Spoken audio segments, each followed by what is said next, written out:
Hey guys, Toby Mathis here, and today we're going to talk about building up a passive income stream that is judgment proof. Now let me just back off here real quick, and I'm going to talk about statistics. And the statistics show us that millionaires in this country have on average more than 3 different types of income. In other words, they're not relying just on a W-2 job. They also have rental income. Sometimes they have dividends coming in, capital gains, interest income. Sometimes they have some IP or some other types of royalty income that's coming in. But what we know is that they're not relying on one stream of income. They build up what I term multiple streams of income, right? They have multiple avenues that are creating wealth. And then the question becomes, could I screw that up? And so today we're going to go over how you can make sure that when you build up these different types of income streams, that you know how to isolate them and protect them. And we get there by simply asking a super easy question. What's the worst that could happen? So let me give you an example. Let's say a doctor, great surgeon, living in California, and they decide, I want to invest in Indianapolis because I hear they have great cash flow properties. You're right. Those are great cash flow properties. But what's the worst thing that could happen if that doctor buys a single rental property? You might be thinking, well, I guess somebody could trip and fall on the property, and that's the worst that could happen. Well, no, there's actually 2 sides to this. Number one, you just bought what I would term a risk asset. Buying that real estate comes with risk, and it's unlimited.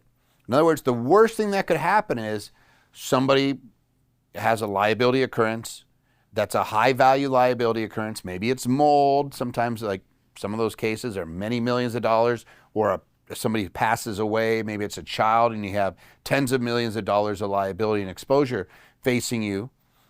There's no isolating. Like, it is going to hit you. That is going to personally affect you. If the worst that happens when you buy that rental property, it's in your name, is you lose everything, you end up bankrupt. Or they garnish you until you're dead and then they go after your estate. And yes, that happens. Unless. And that big unless is unless we isolate that liability. And this is where it really becomes important to kind of go over these things. There are 2 types of income streams.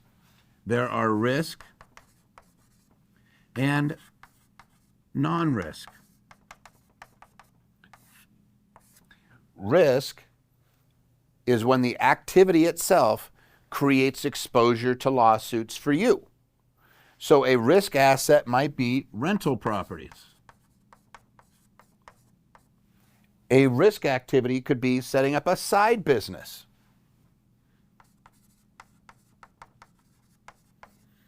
You decide, hey, I'm going to go into business with my buddy here who's a great plumber.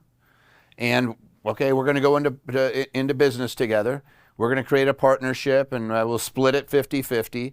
And then they go out and they flood a $15 million house and cause massive amounts of damage. There's not only do they flood the house, but they get everybody sick because there's mold in the house, and that gets some brain issues. And you end up with multiple millions of dollars. That's going to affect you. It's going to come get your stuff. That's a risk. Rental property, we just went over it. Anytime you buy real estate, there's an exposure. Somebody steps on a nail. I'll give you a real life one. That was a multi-million-dollar suit. A guy that was in a wheelchair stepped on a nail at one of my clients' houses. And it was a multi-million-dollar lawsuit. Now, they structured it right, so they were able to get out of it. But still, insurance had kicked in and gave the guy 7 figures. Crazy, right? You're incentivizing bad behavior. Still, that's what they do. Then there's non-risk assets. That might be stocks. If I own a share of Microsoft, what's the chances of me being sued because of something Microsoft is doing? 0, right? I'm not going to get sued because of something Microsoft does, right? Just because I'm a shareholder, just because I own some shares of IBM or Google or Meta, Tesla. Tesla, the car manufacturer, is all malfunctioning. They all go crazy. I lose my investment. I don't get sued personally. So stocks are a great non-risk asset. There's bonds, certain types of maybe money market accounts.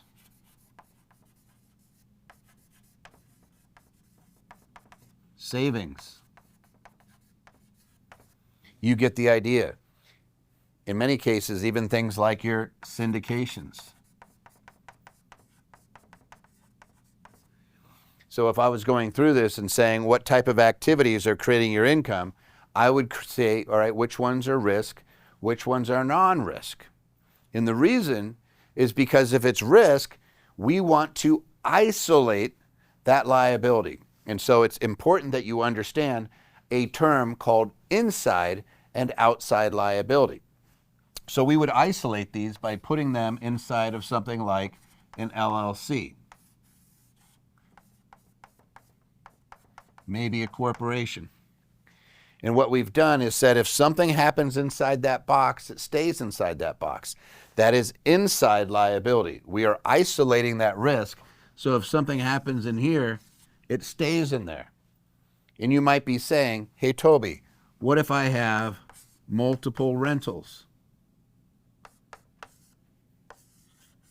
LLC, LLC, LLC, to a certain extent. You get to a point where you start having a lot substantial assets, then you start saying, what's the most I'd be willing to lose? But if you have less than, let's say 10 properties and you put them all in one entity, you're going to be kicking yourself if there's a liability occurrence in one, because it's not just the equity that they're looking for. They're looking for that cash flow. They're looking for the rental stream that's going to be coming per infinity. Like that doesn't go away. So they may say, great, I'll grab those houses. They're worth $1,000 a month each in cash flow. So you isolate them so that if something happens in one, it stays there and doesn't affect those two, the other ones. That's called inside liability versus outside liability. Outside liability is something like if I have my stocks in a bucket, and by the way, I could put all of these in one LLC. I don't need to isolate them because there's no risk to each other. There's no inside risk from any of these. That's like a safe. If I have a safe and I put cash in a safe, I'm not worried about what's going to happen inside the safe. I'm only worried about outside the safe. So outside liability is what impact would these have over here? That's outside liability. And by isolating it, we prevent that outside liability from coming and getting our stuff. Same thing. That's never going to happen. There's no risk.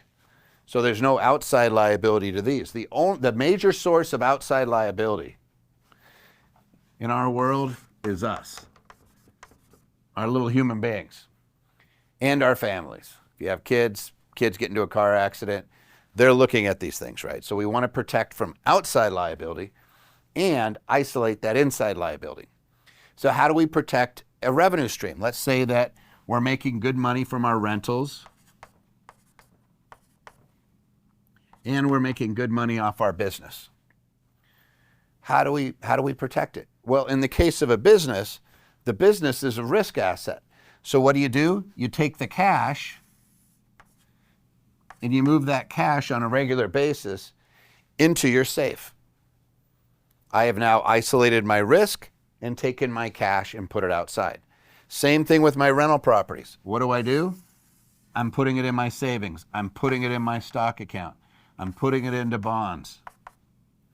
I don't have to worry about exposure from those once I get it over there.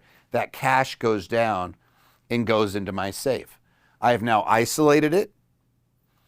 I've isolated my risk, and I've isolated the cash and put it into something where these things are kicking off capital gains, dividends, and everything else, but it's safe. It's judgment proof. Can't get it. If I use like a Wyoming LLC, the sole remedy is a lien. They can't come take it. If I put it in the right state, they can't come take it. And by the way, if you're saying, what would this look like for me? What would this look like? And I would say there's two things you could do. Number one, educate yourself further. Come to one of our tax and asset protection events. We teach them just about every week.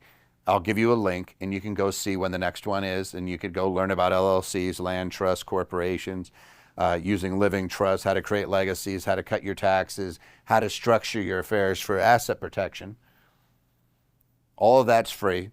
Or number two is you have a strategy session. And I'll put a link so that you can get a strategy session, or you could just put down below in the comments, strategy. If you just type strategy, we'll send you a link.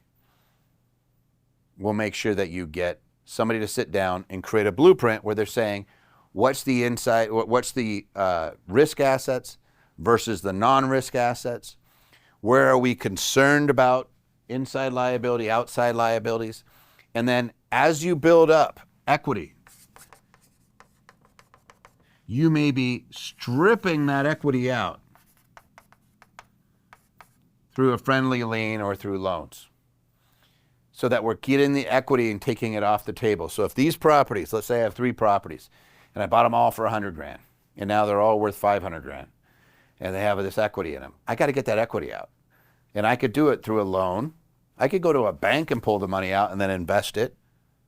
Or I could do it internally. As long as I document it, I could strip the equity out of those properties, move the money into my stock account, and voila, I've just isolated that cash. They can't get to it. So if there's a liability occurrence, they're not touching it. Last thing I'm going to leave you with is that these are real asset protection techniques. They will work because we have state statutes behind us. We're paying the state for the LLC, and you get protection. No different than if you paid somebody for protection. Hey, you got to protect me. The old, I'm from Philly. You pay Luca. Hey, Luca, make sure my windows don't get broke, right? You're paying the state. And the state says, hey, you get this protection. Fantastic. There's also a protection that comes from, if we set this up right, like if I use Wyoming LLC, I could have privacy. Nobody knows I own it. It's called anonymity, and there's an anonymity shield. We can do it on your real estate by using privacy trusts. Call them an invisible trust. We could get your name off of your assets so nobody sees what you own. And the reason we do that is because it doesn't invite lawsuits. Nobody sees you as the deep pocket because they can't tell what you own. And yes, you can even do it on your personal home. Anybody that's a naysayer out there, I'm sorry, but doing this for 28 years, this is what we do day in and day out. We've done it with tens of thousands, if not over 100,000 people, and it works. We know it works because we see it works. We've had our clients that get involved in big lawsuits and disputes and get out. Side by side, 2 brothers, one big firm in California, one us. Brother gets 4 years of litigation and a 7-figure settlement that he finally has to pay up. Our guy gets out for next to nothing right away because they couldn't see what he owned and said, it's not worth it. We want the deep pocket. That's who they go after. They go after the people with assets because they want that contingency. They don't go after people that don't have money. Not too many homeless people out there are getting sued with multi-million-dollar judgments, right? It's not worth it. The lawyers don't do it. You're going to force settlement because they can't see what you own. You're going to get rid of actual liabilities where there's a responsibility in your account. You can get rid of them much cheaper. Keep it reasonable so someone doesn't try to take you to the cleaners or throw you in front of a jury that thinks they're going to award the lottery to whoever's suing you. That's what we want to make sure of, is that you get rid of these things, get it out of your life so you can move on and do other things. It's better for everybody that way. And it's a big factor, making sure you have anonymity and that you have the actual real protection by creating that isolation, by using the LLCs, sometimes corporations, sometimes limited partnerships, right? There's a variety of tools. Sometimes it's trusts. It all depends on your circumstances, where you're located, what type of assets. At the end of the day, we're going to isolate that risk. And so that when you have these passive income sources, so if you have rentals coming in, if you have profits off of businesses, if you have dividends, capital gains, option revenue, interest that's being generated, you don't have to worry about somebody taking it away from you. You can isolate it, you can protect it, and make it judgment proof. Guys, if you like this type of information, please like and subscribe. Share it with anybody you think that would benefit. And as always, leave your comments down below if you have other things to add, or if you think that something I said was incorrect. Please let me know. Thanks, guys.